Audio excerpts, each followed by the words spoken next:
नमस्कार। DNP India में आपका स्वागत। मैं हूं आपके साथ राहुल चौधरी। उत्तर प्रदेश के मुखिया योगी आदित्यनाथ और आरएलडी के मुखिया जयंत चौधरी 12 फरवरी को आरएलडी के गढ़ छपरौली में एक साथ मंच साझा करने वाले हैं। 12 फरवरी को किसानों के मसीहा कहे जाने वाले स्वर्गीय चौधरी अजीत सिंह की 86वीं जयंती है।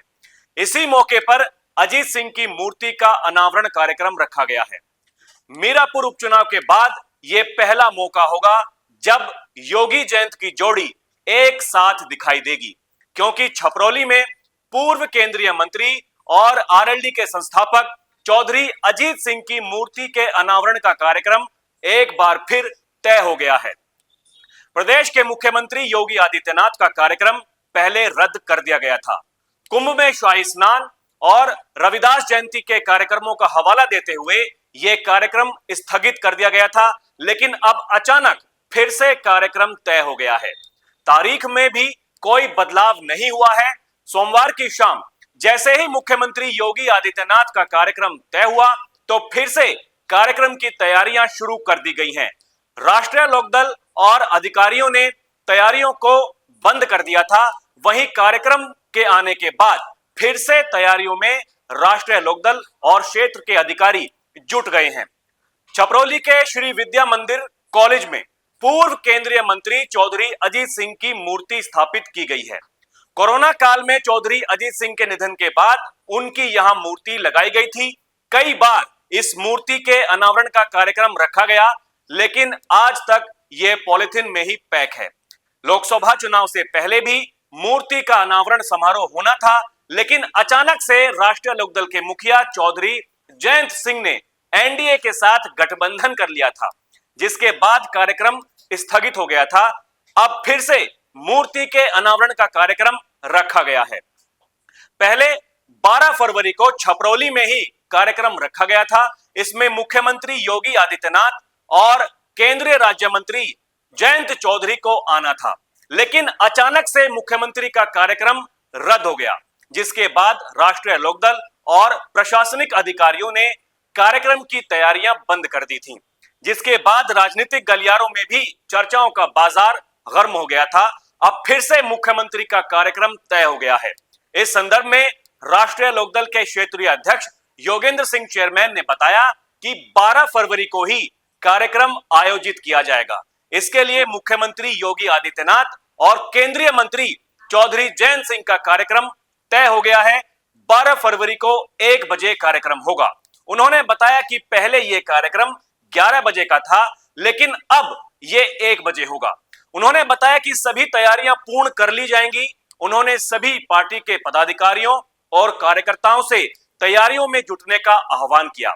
इसके अलावा भी राष्ट्रीय लोकदल के कई दिग्गज नेताओं ने अपने कार्यकर्ताओं और समर्थकों से भारी संख्या में छपरौली पहुंचने का आह्वान किया है।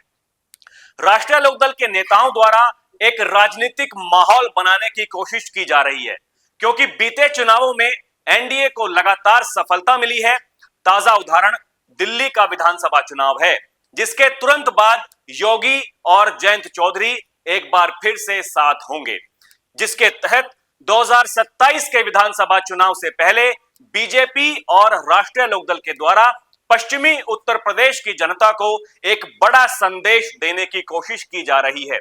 मुख्यमंत्री और जयंत चौधरी के कार्यक्रम पर लोगों की निगाहें भी टिकी हुई हैं, क्योंकि किसानों के बीच एक बड़ा मुद्दा गन्ना मूल्यों में बढ़ोतरी का है।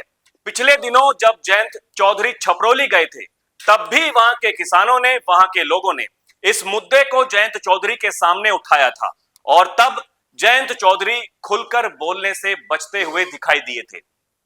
अब पिछले कुछ महीनों से इस बात की चर्चा है कि गन्ने का मूल्य बढ़ाया जाएगा, लेकिन कब और कितना, यह अभी भी एक सवाल बना हुआ है। क्या 12 फरवरी को इस सवाल का जवाब मिल पाएगा, यह भी चर्चा का विषय है। खबरें हैं कि आगामी बजट सत्र के दौरान इस पर घोषणा की जा सकती है, लेकिन क्या सीएम योगी किसानों के गढ़ छपरौली से इस पर कोई टिप्पणी कर सकते हैं? लोगों को इस बात का भी इंतजार है।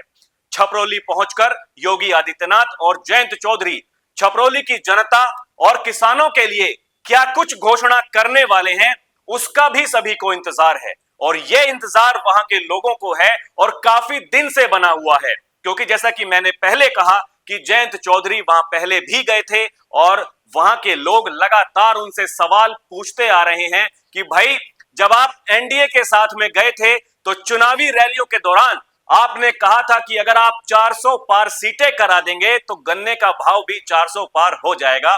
लेकिन अगर 400 पार सीटें नहीं हुई तो क्या गन्ने का भाव 400 पार नहीं होगा? यह अपने आप में एक सवाल है। और जो वहां के किसान, वहां की जनता लगातार, चाहे वो राष्ट्रीय लोकदल के मुखिया जयंत चौधरी हो या फिर जो क्षेत्र में सक्रिय दूसरे नेता हैं, उनसे लगातार पूछते आ रहे हैं। क्या 12 फरवरी को इस सवाल का जवाब मिल पाएगा? उसका रहेगा इंतजार। अभी के लिए इतना ही। आप देखते रहें डीएनपी इंडिया। नमस्कार।